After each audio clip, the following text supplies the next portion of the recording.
Well, I think particularly in the startup world, there's always the F word, focus. You can't solve for everything. And a lot of startups have to start solving one particular issue around a particular disease.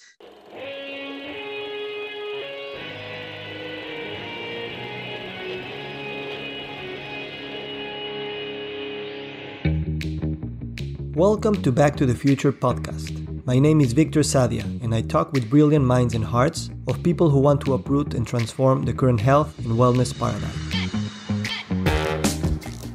Good morning, good afternoon, good evening. Today we have Dr. Daniel Kraft.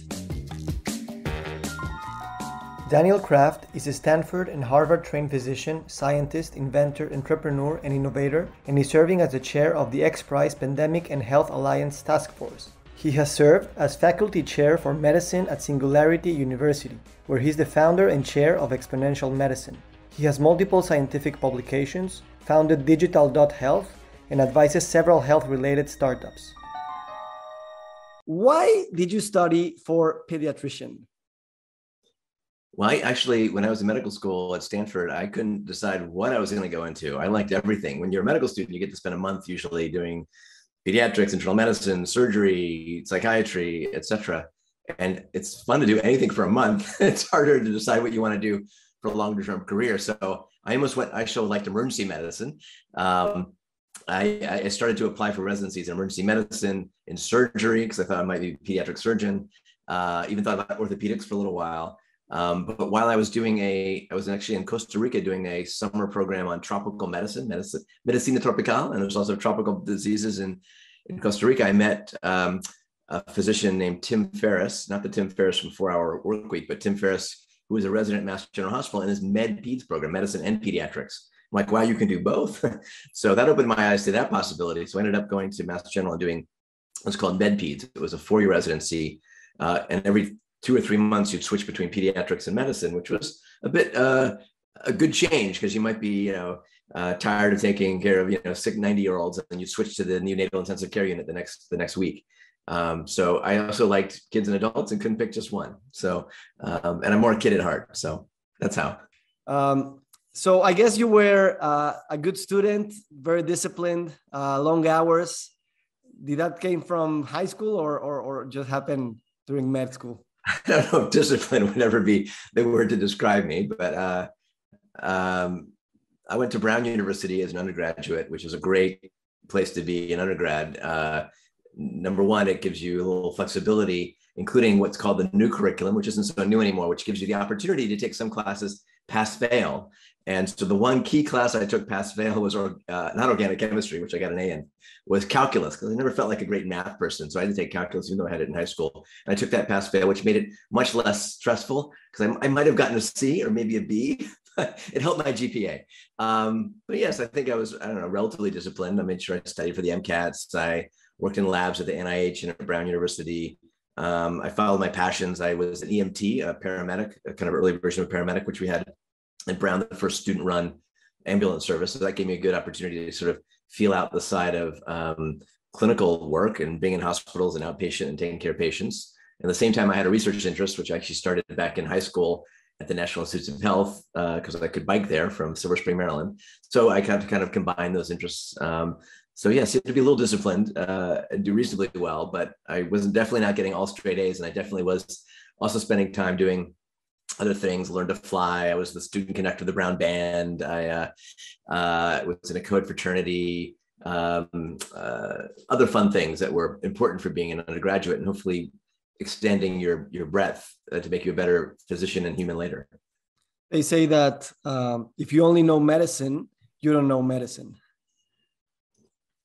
Well, I'm always a bit surprised when I meet folks sometimes out of Europe or even Latin America, where in some programs you go into medical school right at 17 or 18, right out of high school. And it's usually a 6-year program and you're done with medical school when you're like 24. I didn't finish medical school. I did the 6-year version because I spent some extra time doing research, et cetera, until I was like 28. So I always think it's a better idea for folks sometimes to take a gap year after college or do some other things before entering medical school, let alone in the countries where you start right at 18, because you really haven't had that much life experience. And often once you start the medical school, residency, fellowship, professorship platform, you're sort of on a trajectory. And I think it might make for more well-rounded clinicians and humans if you have a little more flexibility in your life than starting so fast. Yeah, and in a sense, you learn to, let's say, prevent and treat disease, and at the same time, when you are a teenager, you're just entering that phase of your own life. You have to experience what it does it mean for you to be healthy and vital, so that then probably you can understand what will it mean for your patients not to be in those states. Yeah, 100%. Having some extended life experience, which you can certainly do, by no means does it mean it's not a good idea to start medical school right out of college or maybe even earlier. But in general, I think you get more well-rounded humans with better life experiences from tragedies and triumphs, or have just done other kinds of jobs or travels. If you extend that, for example, at Stanford, it was relatively flexible. Most medical students still, I think, do 5 years or more. You could have an extra research year. They'd have sort of grants that would help you travel and experience other places. I went to Nepal for 3 months to do medical research. I worked in a clinic. I worked in did research at a clinic, some medical work in the mountains. That was an amazing experience. I also did work at NASA. I started an early medical division. I'll start having that flexibility, especially, is important. And, and some medical schools are still graded, right? A, B, C, D, E, which is, I think, less helpful when you're trying to learn in a collaborative format. And Stanford, like medical schools, is pass fail. I think it gives you a better format to learn. Of course, when you enter the clinical experience, you are sort of graded in a sense. But I think medicine is an always learning profession, and I think medical education, by the way, is sort of ripe for reinvention and reimagination, particularly in our digital, mobile, connected, augmented reality world age, where you don't need to be really good at memorizing or good at physics or even organic chemistry. You might need to know more about AI or coding platforms or software or better human-human connection, which is going to be more important than memorizing a drug list or the details of some very rare disease. Yeah. At what point in your life did you, you started, I guess, full-time after graduating, you were full-time clinician, I guess. But at what point in your life you started also being an inventor, an entrepreneur, a communicator, and all the other things that usually medical doctors don't really go to? I'm not sure if there's a sort of a starting point. I mean, I've always tried to look at the world and see, well, why do we do it that way? Or what might be a new approach? And I think, whether you're a medical student, a pharmacist, a patient, a human, there's all sorts of opportunities to find pain points and challenges that there might be new ways to solve with existing technologies or new ones. I think when I was a medical student, I went to visit Harvard to do a rotation in pediatric hematology oncology, and later I did a hematology oncology fellowship. The internet was just coming out, so I'm dating myself. This must have been 1995, and I saw the first internet. So I spent most of my time in the Harvard Medical School library surfing the web when there's a small number of websites. But the pain point, the entrepreneurship thing that triggered then was I saw the very first e-commerce platforms. They're very basic. And I remember going to the Stanford bookstore and being frustrated that most of the books were $100 or $200. Once a year, there'd be a sale for stethoscopes. I thought every medical student buys the same 10 books, Robbins, Stryer, Netter Anatomy, Gray's Anatomy, very common. So I thought, why not sell these online? So to make a long story short, Stanford had a short course on learning how to do HTML. So I taught myself HTML. I built the world's first online medical bookstore. It was hard coded. I have like the emergency medicine aisle and have the top 10 books in emergency medicine or internal medicine or anatomy. And you could order the books from me. I get an unencrypted email with your credit card number. And I figured out that you could go to a reseller and have the books shipped directly to you if you order them. And I would get 20% off. I give you 10% off. So I have a little 10% margin. So I built that up and launched that when I was a resident in Mass General Hospital as a kind of like, here's a pain point, and here's a way to solve it. And I kind of built custom pages for different medical schools and got it to about $1 million of run rate by the time I sold it at the height of the bubble in 1999. So sometimes it's the opportunity to see a challenge, whether it's a better way to buy medical books and stethoscopes and clogs, or how to replace fax machines, or how to manage disease, or build an app now that might do something smarter. So I've always sort of had a bit of a lens of, being curious and always like new technologies and how those might be applied to do things differently. And what happened with the company after you sold it? It worked or it failed? Well, like many other babies, when you sell your baby, it was to a company going public at the height of the bubble. I wasn't so savvy about, I didn't know it. I was actually audited in my Beacon Hill apartment by Arthur Anderson at the time. It was the smallest audit they ever did. My mom was customer service. They had to verify the stuff. It got sold to a larger company going public. And of course, they didn't really know how to manage it and grow it. And then the bubble burst, as you might recall, in 1999 and 2000. And so the stock that was, a couple $1 million worth of stock kind of went to almost zero. So it was a good lesson in maybe better acquisitions, protecting yourself in terms of what your stock might be worth, with things like collars, which I didn't understand. So it was a success, but when you sell your baby and you give it to control to someone else, you might have seen, and that happens to many entrepreneurs and companies that are acquired. Yeah, and I think it's now, well, I guess all the time there are a huge amount of startups in this arena, and I guess that the language and the experience you got out of that experience helps you being in touch with so many companies at the same time who are starting out and also growing and merging and IPOing and all that.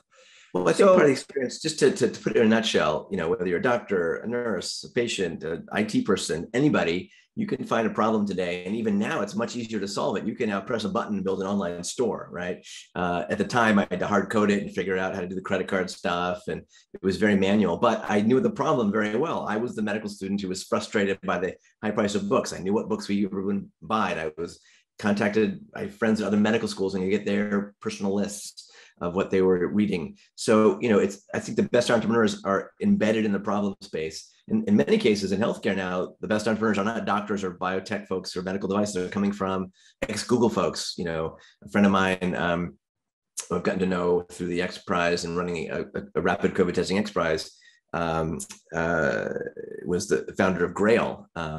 And Jeff Huber, who was a VP at Google, whose wife unfortunately died young of colon cancer when it was not diagnosed early. And from that energy, he kind of co-founded with Illumina, which now owns the company, Grail. And he had a lot of technical and other expertise, but used that passion and found partners to build a very powerful platform. And now you can, as of today, you can get your own blood biopsy to test for early cancers in many regards. So bottom line, when you're an entrepreneur in any sense, or even not an entrepreneur, but you see a problem, there's new ways to build solutions. You don't have to start the company yourself. You can find the college student down the street who knows how to build the app. You can find partners to offsource and build for you. I've recently, for example, another pain point I've been trying to solve is in Digital.Health, which is something I've been involved in. There's lots of new solutions out there, from wearables and apps and AI platforms and combinations of AI meets devices and beyond.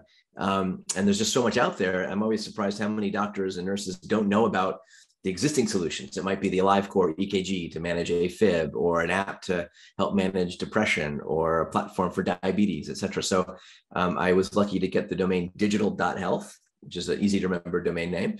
I was helping the .health team, and I've now built that as a sort of a digital health formulary. So if you go to Digital.Health, it's got resources to learn about regulatory and news and FDA, but also has a database where you can search for diabetes, or AFib, or mental health, or global health, and find some of the solutions that are out there, and create a formulary and start even to prescribe those to your patients. And I built a very early version myself on Squarespace, but then later I hired a little dev team and and a designer. Now we've built the more proper space, and now it's hopefully going to take off. We've just basically launched it. But that's an example of, you don't need to have a $1 million of investment or a whole big team that's full time. You can now on Odesk or Fiverr or with friends and family build a solution pretty quickly, at least get a minimal viable product out there and see if it has some legs. Yeah, and they say that the next big industry to be disrupted is the health industry, and that it's not going to get disrupted by the inside people, meaning the doctors and physicians, but basically outsiders from other fields and industries. Is that your opinion too? And are you seeing this in all the conferences and companies you consult? Well, I just gave you that one example of Grail being started by a non-medical person, but a lot of intelligence and connections and insights. But in general, yes, a lot of the newer needle mover companies come from folks from outside of healthcare, because the convergence of technologies and solutions comes from AI and blockchain and gaming and VR and 3D printing and nanotech and synthetic biology. And so it's not the usual clinician who is usually overtasked and just has no entrepreneurial training in medical school. And by the way, since I was a medical student, now there are many folks getting MDs and MBAs. Not that you need to have an MBA to be a good entrepreneur, but it gives you some more fundamentals for how businesses work and are grown. So I think it's often a combination of having someone who is a bit of an outsider view, who sees a pain point and then smartly combining forces with folks who understand the clinical space well, because you might have a great invention, but you may have very little insight how that's going to work, not just for the patient, but for the nurse and the hospital system and the insurance companies and the payers and the regulators. And so it's a team sport. And so the best combinations have kind of beginner's mind, new mindsets, new technologies with folks who have some understanding about how healthcare works, which might be very different in Mexico City versus New York versus in the NHS versus, in Asia. So many healthcare systems, and that means solutions don't often work in every market. And what are good practices to have interdisciplinary work between doctors and other disciplines inside a company, so that the team really takes the best and the most out of each individual? Well, I think part of it's mindset. There's this old quote, that the challenge isn't the new ideas, it's escaping from the old ideas.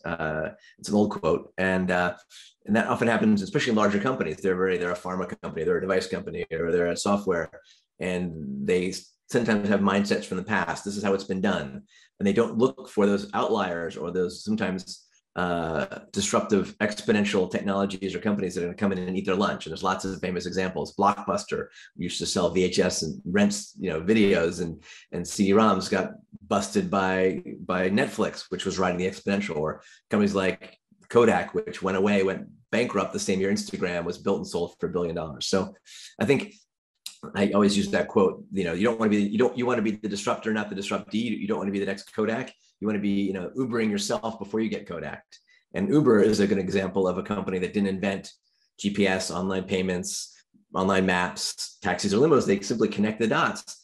And some quotes are that you could build the Uber app today for about $80,000, if you wanted to sort of build the equivalent, but kind of leveraging those technologies together.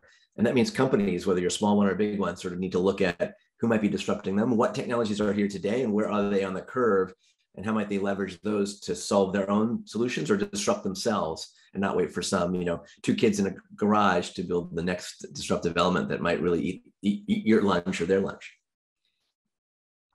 We hear a lot about this transition from sick care to healthcare. That's a catchy phrase. Many health leaders in the industry, even in companies that depend on sick care to exist. How deep should we go to change this paradigm? I'm not sick, I'm just jet lagged. I was going to say, so it's easy to sort of, use the buzzwords of we want to practice sick healthcare, not sick care, but the incentives are kind of perversely aligned to do more sick care. We get paid as physicians in hospital systems and biopharma and med devices to sell more devices, more biopsies, more procedures, to treat the long-term disease as chronic, like diabetes, et cetera. That being said, given the right situation and mindset and incentives, there is a bit of a shift more to healthcare. The problem in many Western countries where we have lots of health insurance companies like the United States, if I pay for your prevention to prevent you from getting diabetes or stop your smoking, the benefits from that might come 10, 20, 30 years later when you might be 3 insurance companies down the stream. And so the incentives aren't really aligned for your healthcare payer to be giving you free yoga and smoking cessation apps.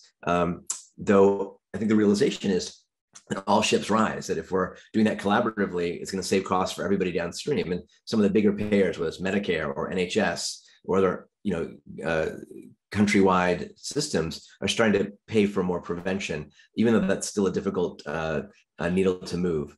But given that 80% of our diseases are driven by our kind of bad behaviors, stress, smoking, not enough sleep, bad environment, not great public health measures, and we spend millions of dollars on some cancers or advanced disease, if we just shifted a fraction of that over to smarter public health, education for kids, changing school meals, for example, that prevents obesity, early recognition of mental health problems, better public health measures, sometimes simpler elements. We spend a little more money on early screening and early diagnosis. We can take some of the high costs for that 20% of the population that usually takes 80% of our healthcare resources and make a much healthier society. How can we shift those incentives, both for government and for private sector, to really understand that even if those benefits won't benefit directly in the short term to that specific government, because they'll be shifting every few years, and also for the companies, that, you know, healthy customers might not need you as you usually depend on a medication or whatever. How can we shift those incentives into the long term and to really create the ship that rises? Well, the answer to that is well beyond my pay grade, but I would say it takes a convergence of different forces, and sometimes, you know, the incentives are very misaligned. The big company that's public has quarter-to-quarter earnings, right? The politician needs to get reelected every 2 and 4 years, and they have short-term goals. Sometimes, you know, we need longer-term views, but also that means that it needs to come bottom up. We need to have a bit of more of a culture of health starting young, putting on my pediatrician hat, right? If you give a 6-month-old baby their first solid food when they stop drinking milk only, the usual thing is to give them that Gerber white rice, cheap cereal. It tastes good. The kids like it. It's kind of white rice cereal. Tastes good. I've had it. But if you switch that to whole grain cereal, it changes the microbiome of their gut.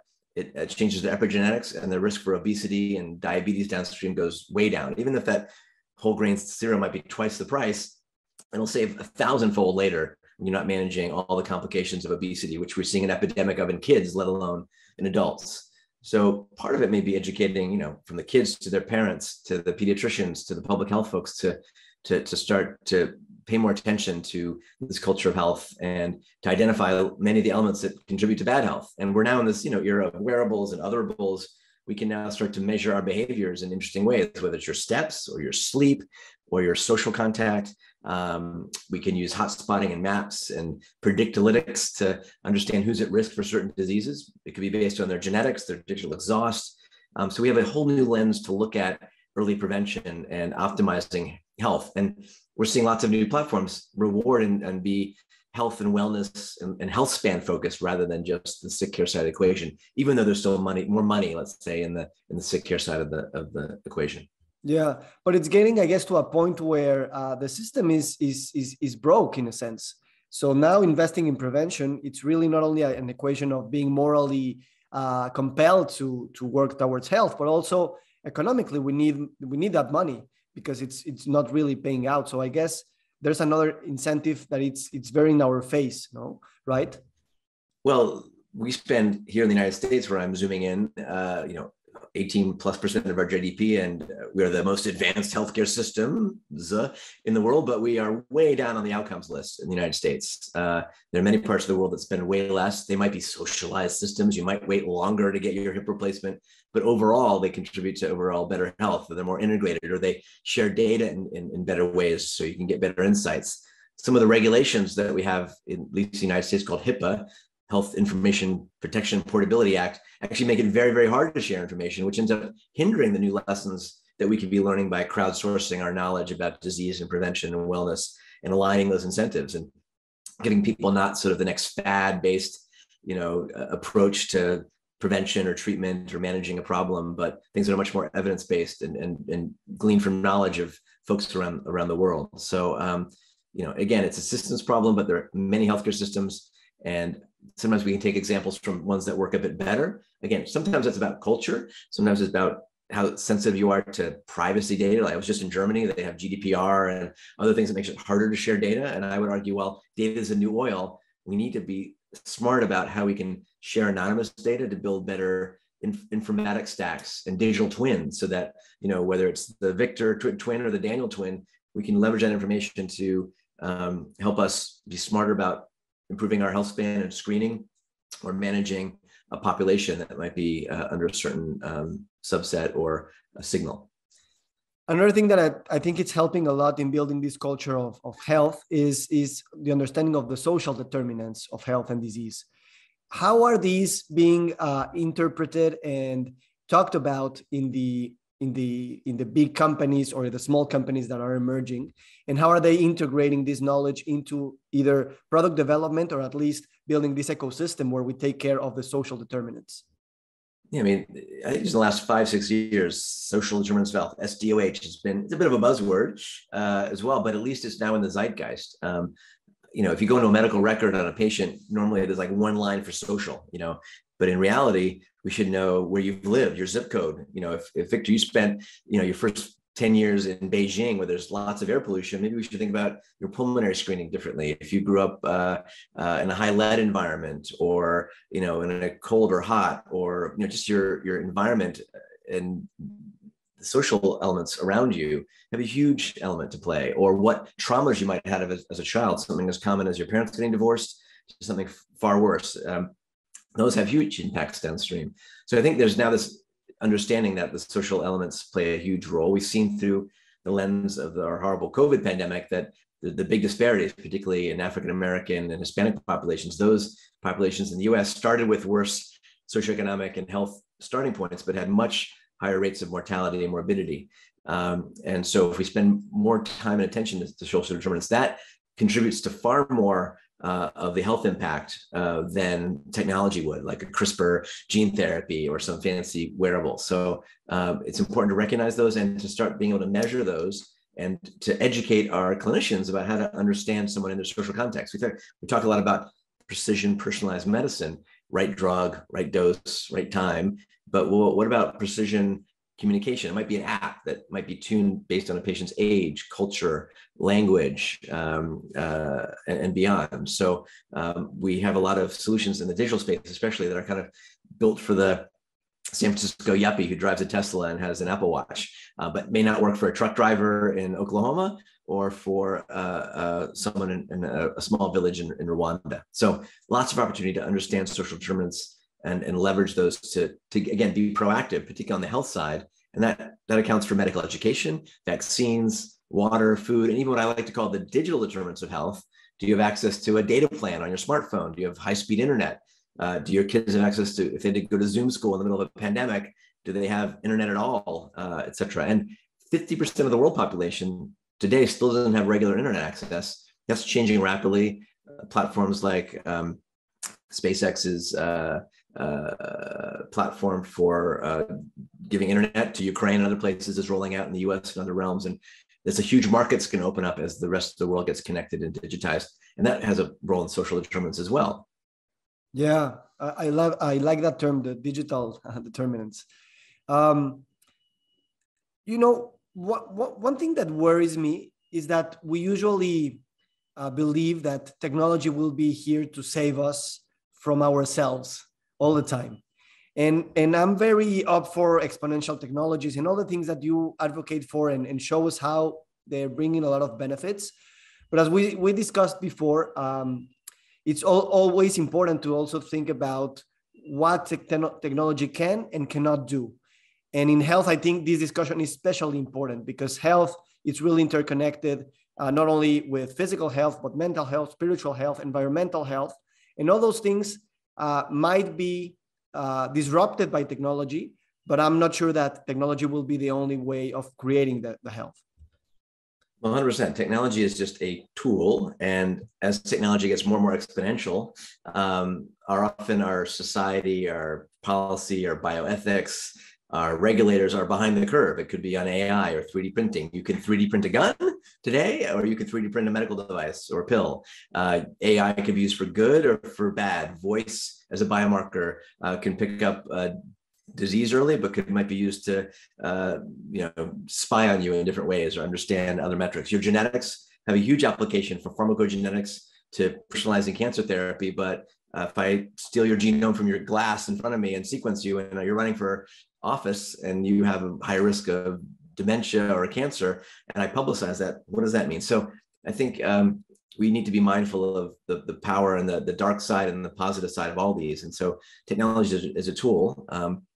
I've shared medicine for Singularity University since just started, and the last 10 years run a program called Exponential Medicine. And we look at sort of some of the positives and negatives, and at least try and get folks thinking about what might be here in 2, 5, and 10 years. There's not just Moore's law for accelerating technologies. There's also Amara's law, which is summarized by, we tend to sometimes overestimate what might happen in a couple of years. Sometimes the hype around something like IBM Watson, when it just didn't quite pan out. And then we underestimate what might happen in a decade. And we need to be planning for the decade view, because I think the next 10 years will make the last 10 years look slow. And that means we need to be proactive about thinking about everything from digital privacy to AI, to robotics, to 3D printing, to nanotech, to the future synthetic biology. And do you believe that people, for example, in Silicon Valley and all these healthcare startups and med tech are like taking into account all these spheres of what health means beyond the potential of just having an app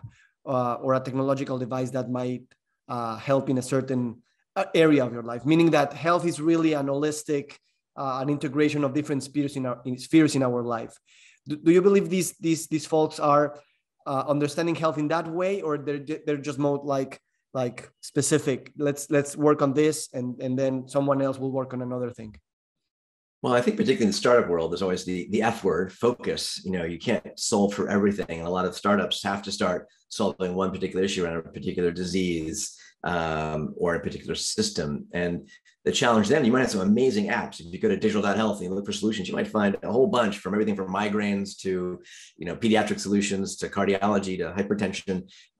But you don't want to have a separate app or solution for every medical issue or every biomarker. I think we're going to see a little more consolidation. But at the same time, you need to be smart about solving for something well. You might have the best solution, but if it doesn't integrate into a workflow of a clinician, a nurse, a physician, a pharmacist, it's a bit of a so what. So part of the challenge in this new, let's say, connected digital technology age is the technology can get in the way, right? Where if you've seen all the challenges with clinicians getting burnout from having to spend so much time typing medical records into our horrible EMRs, which have user interfaces from the 1970s in some cases that aren't really helping health, they're helping for billing, right? So there's this kind of chart often called the quadruple aim. The three aims when you have a healthcare innovation. You want it to give you better outcomes, a better cost, better patient experience, but we also need better clinician experience, because if you have an app, a wearable solution, but it doesn't work into the clinician's workflow, like if you came to me with all your Fitbit data on a spreadsheet, or you're trying to have me log into your Fitbit app, that's not going to work very well. I need to see that integrate not just the data from your, let's say, your wearables, but the insights, because I don't really want to see every sleep peak component. I want to see your overall sleep trends or your overall cardiovascular health that might be measured from your Apple Watch. And so part of our future physical exam will be more continuous. We'll have, that ability, kind of the equivalent of a check engine light for your body, detecting that, wow, your Apple Watch shows you have a little bit of temperature, your heart rate's up, your respiratory rate's up. Maybe you have early COVID. You're not even aware of it. Go get tested before you infect your friends and family. That's been proven out. Is looking at the patient in context holistically amongst different organ systems. It could be, again, blood-based biomarkers. It could be vital signs. It could be mental health, social connection, and integrating that in a smart way so that you can really help guide the patient to be a partner or a co-pilot in their care, not just waiting to show up when they have the acute problem or the chronic problem. So I think it's sort of, we're ending, I think, a real kind of interesting golden age where all of medicine should be somewhat integrative. The challenge is it's designed in many systems. It's very specialty focused and very siloed. So you'll see the cardiologist for your heart, but they won't pay attention to, let's say, your teeth and your microbiome in your mouth, which might contribute to heart disease or neurologic disease. Many mental health issues tie to the microbiome and holistic health. The vagus nerve seems to play a role in all sorts of different potential diseases, and we're learning more about electricity as medicine. So some of the more sometimes woo-woo stuff is becoming interesting, and because a lot of functional medicine is often at its crux using diet and nutrition, we're entering this golden age, I think, hopefully, where we won't just have these fad diets, low fat, high fat, low carb, high carb. It's going to be much more precision nutrition based on your personal microbiome, your metabolome, your nutrigenomics, your wearable data, your glucose data, so that we can use medicine as food and food as medicine to optimize your health or manage complex or simple diseases. Yeah, a few years ago, I was in Exponential Medicine with you, and we had this cacao ceremony. We had death over dinner. You sat 10 people around the same table talking about death, which I guess they are more experiences that we usually don't see in medical conferences. How do you envision the future of health conferences, bringing together all these ideas, knowledges, industries, etc.? And what are the differences you are seeing now when you travel to conferences in Latin America, in North America, in the Middle East, Asia? What's the main differences between those conferences? Well, I've been a bit of an accidental futurist, an accidental conference organizer and curator. And so I've been to lots of conferences from TED to many others. And so when I had the opportunity to sort of build that Exponential Medicine, I didn't want to be the normal, and very rare that you merge fields and patients and investors and technologists, et cetera. So I had a chance to, experiment with exponential medicine. By the way, we're rebooting and rebranding that. It'll happen back at the Hotel Del next March 13th to 16th. So watch that space. Go to danielkraftmd.net and sign up for a newsletter to get the announcement about the new name and timing. But I think what I've seen that makes a conference more useful is not just, sometimes many conferences, I was just one in Munich, which was great, but it was very much 5 tracks, 3 things happening in different rooms. You didn't have that feeling of community. And, and there's many conferences that are large. Once you're over 1,000 or 2,000 patients, you have to have these parallel sessions. I think part of the magic of exponential medicine is we have kind of a core room for most of our content, have breakouts, but then have other places where people can mix and match, whether it's on the beach, at a silent disco, at a drum circle, or add in some of those other elements, like a sacred cacao ceremony by my friend Jamie Metzel. And it turns out a couple of studies just came out recently that cacao chocolate is really good for you in different ways. And that spirituality or understanding and talking about things like death or meaning or mission can be really powerful in the context of community. And so there's definitely a different flavor for conferences in Latin America and Europe and the US. I think the traditional one where you just have a lecture on stage is going to sort of blend now in this new virtualized world. And some people might show up in virtual reality. I'm hoping to build the next generation of my conference, not just to be an annual event, but more of a platform for innovation and bring folks together from different fields. Because the magic happens when you get innovators, technologists, need knowers to sort of see what's cutting edge and then collaborate together to help bring the future faster. And you know what? I think it's very important too, to have an experience of not only knowledge, but an experience of connection, an experience of transformation, an experience of emotions, senses, and all those things, because those things remind you why you are in the field of health. Yeah, the spark of inspiration and connection, the art of possibility, right? So when you mix up a meeting with not just great talks and some inspiration, but music and art and learning new skills, or meeting a really brand new startup doing something really differently, and also making sure people don't stay in their usual silos. A lot of folks might come to a meeting and they hang out with people from their company or their industry. And I would always say, go meet somebody new that you didn't know and discuss some sort of problem that you might solve together. And a lot of new ideas and connections and fundings and things kind of came out of those sort of sometimes hard to measure interactions. So I think if anyone's out there sort of organizing a meeting, just think about how you might do it in sort of different ways and how do you foster the art of the connection, the possible, and sometimes it doesn't mean you need a PhD level talk in the weeds. Sometimes you need to let someone show the arc of their struggles to achieve. And my favorite talks at Exponentials and others that have solved their own problem and are now building solutions that will scale to the rest of the world, but have a personal story that's integrated and kind of the why behind it. Yes, and talking about these large-scale initiatives, you're also part of the XPRIZE committee. I wanted to ask you, why do you believe these prizes are important, and what incentives they create, but also what things we might not want to do it in like a prize, if the question makes sense.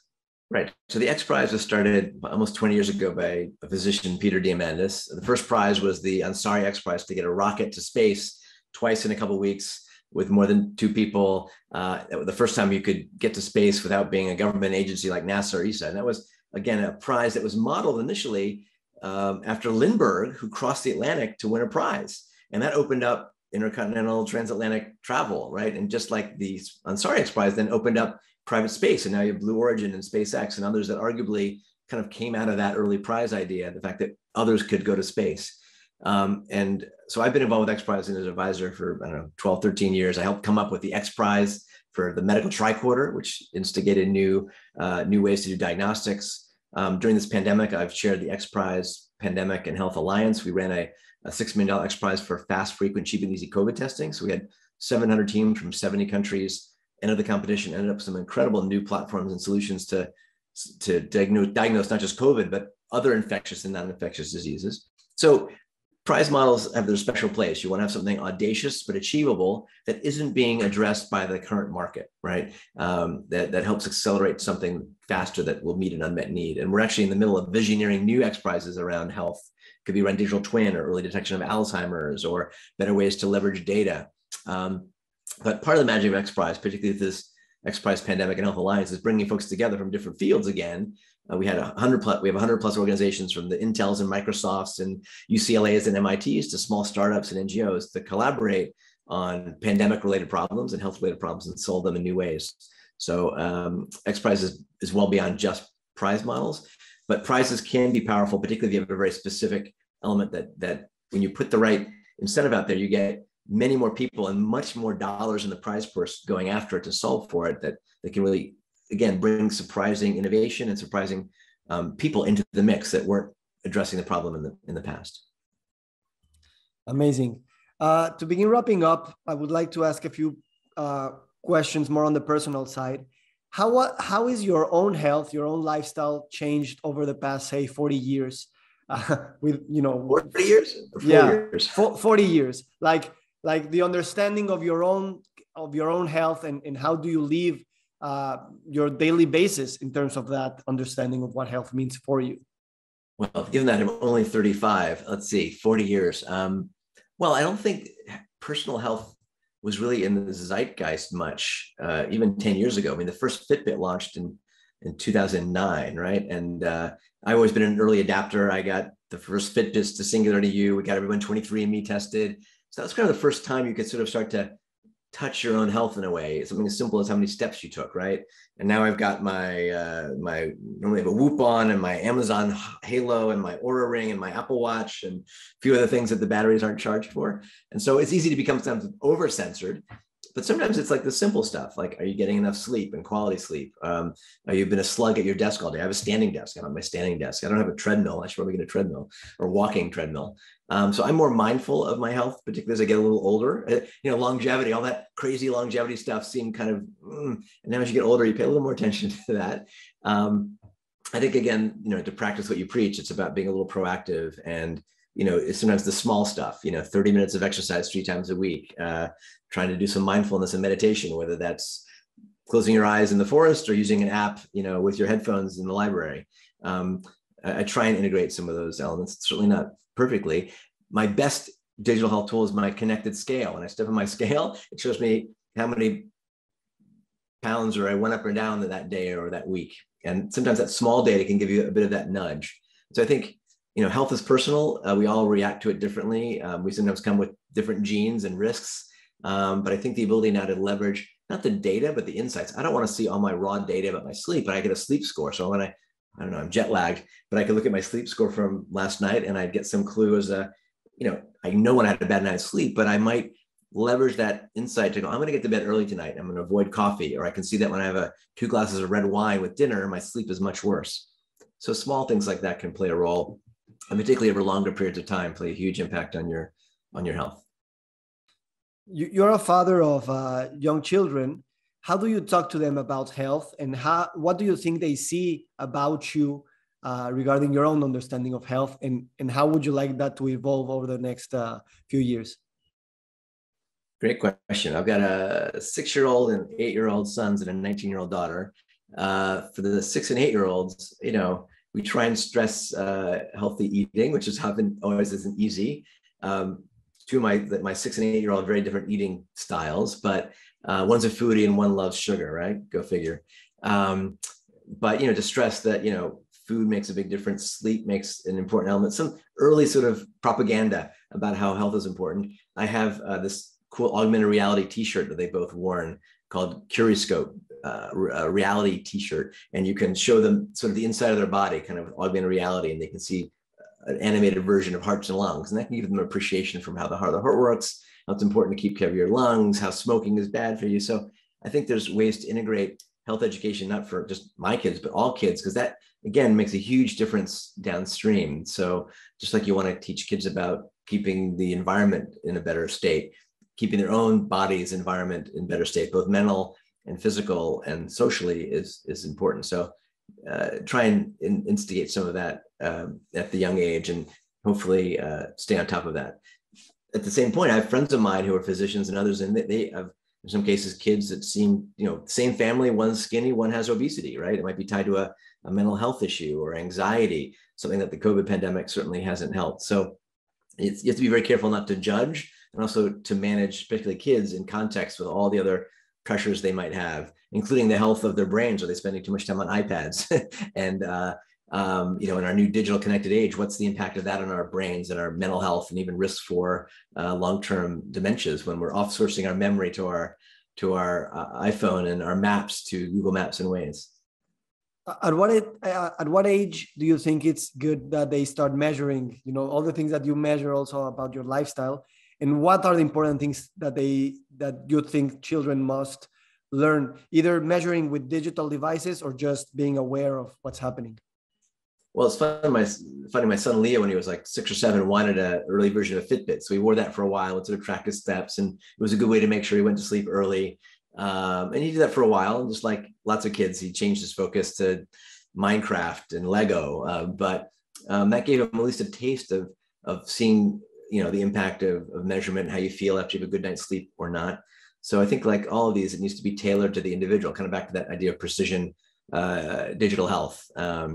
I recently launched a seed stage digital health focused venture fund called Continuum Health Ventures. We're seeing a lot of companies in the mental health space and the obesity space. And a lot of that comes down to sometimes understanding how do you tweak the brain and the body and behaviors, less so than your genetics and other pieces. And so there's a real power now to sort of leverage smart platforms, data, and not just the data, but the insights. None of us want more data. We want the knowledge that comes from that and be able to translate that knowledge into action, whether it's the bedside or the website or for yourself or your family or your community. And I think it's a really interesting time. We're still in this early age of smart technology-enabled, connected, digital, mobile health to really move the needle back to what we started this conversation with, more healthcare rather than sick care, and to make sense of all the new data in context of the individual. Well, Daniel, thank you so much for this great conversation. I don't know if you want to add anything. Sure. Everyone out there is intrinsically interested in their own health, and those are their friends and family or employees. And, you don't need to wait for the future to arrive. There's that famous quote from William Gibson, the future's already here. It's just not evenly distributed. And we're all trying to invent the future. Sometimes it already exists and you can plug it into your existing healthcare system, or your grandmother might have hypertension. You might get her a connected blood pressure cuff and maybe figure out a way to get that data to her doctor. Or you might smoke yourself and try a new smoking cessation app or a device that helps you. So kind of find solutions that might exist out there. You can do that in a variety of ways. Digital.Health is one example of a database. And also, find what's out there, but also when you see there's a problem, there's lots of new ways to solve it. You don't need to start the company yourself, but you could find a startup that already exists, or partner with an entrepreneur, or try out the idea with your doctor or your nurse or your pharmacy friends. And we can all play a role in not just, predicting the future of healthcare, but building a better future of healthcare for all of us here across the planet. Yeah, it's not only predicting it, but just building it the way we want it.